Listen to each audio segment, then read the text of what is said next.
memiliki kekuasaan yang cukup besar atas kewenangan yang diberikan, tetapi kemudian wewenang tersebut disalahgunakan.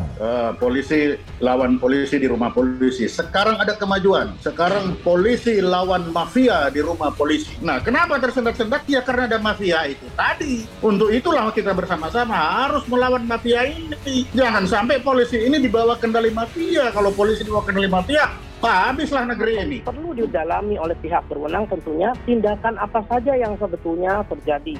Dan saya rasa polisi juga sekarang bertindak untuk menggunakan scientific investigation untuk betul-betul membelah secara detail tentang tindakan-tindakan apa saja yang dilakukan dan siapa yang melakukan. Yang menyebutkan misalnya soal-soal yang terkait dengan tentu bukan sesuatu yang legitimate dari sisi hukum, misalnya soal judi online dan lain sebagainya. Perhubungan terhadap praktek judi online yang menjadi anggota dia dilindungi, yang tidak di suspend. Yang tim yang suspend juga ada, ya kan? Jadi seperti itu.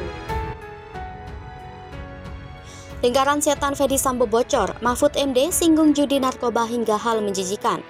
Menteri Koordinasi Politik Hukum dan Keamanan Mahfud MD menyebut Irjen Fedy Sambo sempat nangis-nangis bersandiwara setelah pembunuhan Brigadir J.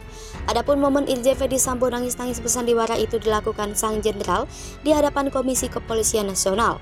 Setelah pembunuhan Brigadir J, Irjen Fedy Sambo sengaja mengundang Kompolnas ke kantornya di Mabes Polri untuk melancarkan sandiwara pertama pembunuhan anak buahnya. Saat itu, kata Mahfud MD, Irjen Fedy Sambo memainkan jebakan psikologi dengan harapan sandiwaranya bisa berjalan lancar. Selain nangis-nangis di hadapan Kompolnas, Irjen Fedy Sambo kemudian memulai narasi bahwa pembunuhan Brigadir J ini dilatar belakangi masalah dugaan pelecehan terhadap istrinya Putri Chandrawati. Hubungan anggota DPR setelah bersandiwara di depan Kompolnas, Irjen Fedy Sambo tak kehabisan akal. Dia rupanya menghubungi pihak lain untuk memuluskan skenario yang diduga sudah disusunnya setelah pembunuhan Brigadir J. Adapun pihak yang dihubungi Sambo adalah anggota DPR RI. Namun, anggota DPR RI yang dihubungi Sambo tidak merespon panggilan. Banyak pihak berusaha menutupi pembunuhan Brigadir J. Mantan Menteri Kehakiman Mahfud MD turut membeber bahwa kasus pembunuhan Brigadir J ini sebenarnya diduga melibatkan banyak pihak.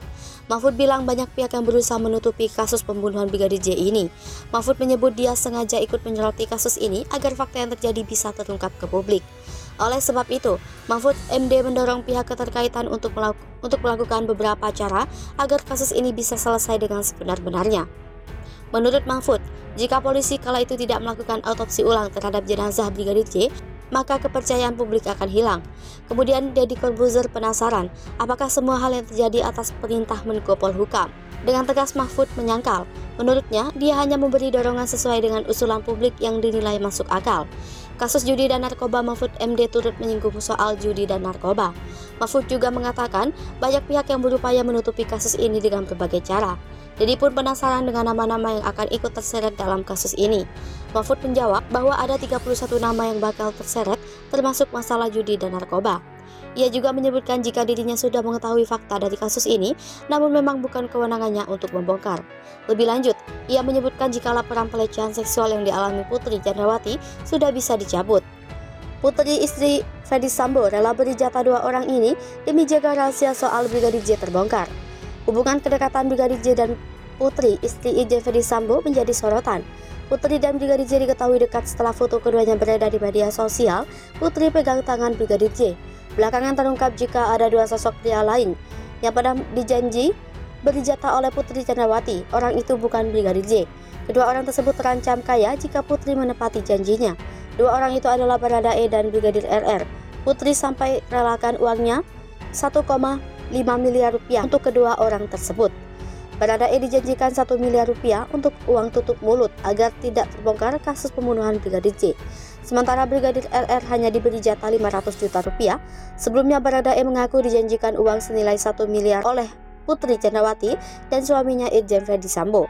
Uang senilai 1 miliar rupiah tersebut rencananya sebagai balas jasa karena Baradae telah mengeksekusi Brigadir J. Uang akan diberikan Putri Chandrawati sebulan kemudian saat kasus tewasnya Brigadir J di rumah dinas Irjen Fedy Sambo di SP3 atau dihentikan penyidikannya oleh polisi. Hal itu dikatakan ex kuasa hukum Baradae, Deoli Payumara. berdasarkan curhatan Baradae kepada dirinya terkait pembunuhan Brigadir J.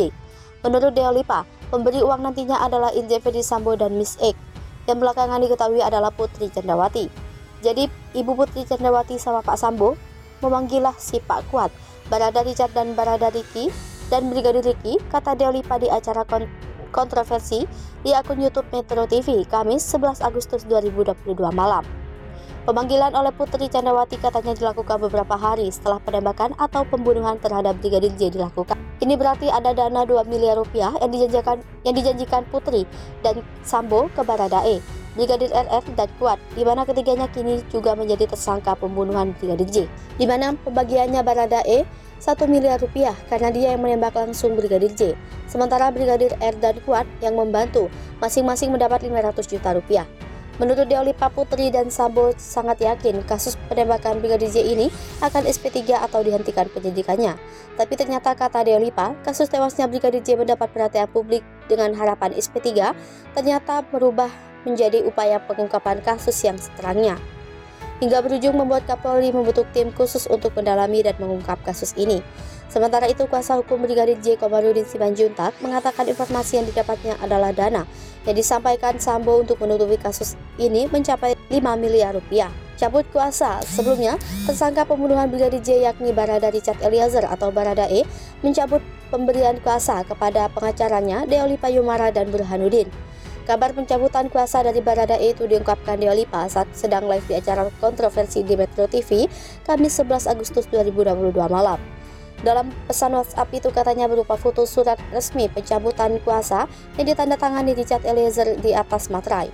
Ia kemudian membacakan surat pencabutan kuasa itu yang disebutkan dalam surat ditandatangani langsung oleh Barada Richard Eliezer. Deolipa menilai surat pencabutan kuasa sangat janggal, apalagi bahasa yang digunakan sangat bahasa hukum, dan ia tidak yakin pencabutan kuasa benar-benar atas kemauan Barada Eliezer. Dengan surat itu, kata Deolipa, maka saat ini Baradae tidak didampingi pengacara. Ketua Indonesia Police Watch Sugeng Teguh Santoso mengecam pencabutan kuasa Baradae dari pengacara Deolipa. Ia merasa ada intervensi penyidik yang memaksa Baradae mencabut kuasanya dari Deolipa dan tim. Pengacara berhak menyampaikan satu pernyataan di depan publik untuk mempertahankan prinsip-prinsip hukum yang diperlukan, kata Sugeng. Menurutnya terjadi konflik saat Kabar Reskrim mengkritik pengacara Baradae saat Kapolri mengumumkan Irjen Ferdy Sambo sebagai tersangka. Pengacara apapun posisinya bekerja untuk membuat satu proses menjadi lebih bertanggung jawab, kata Sugeng.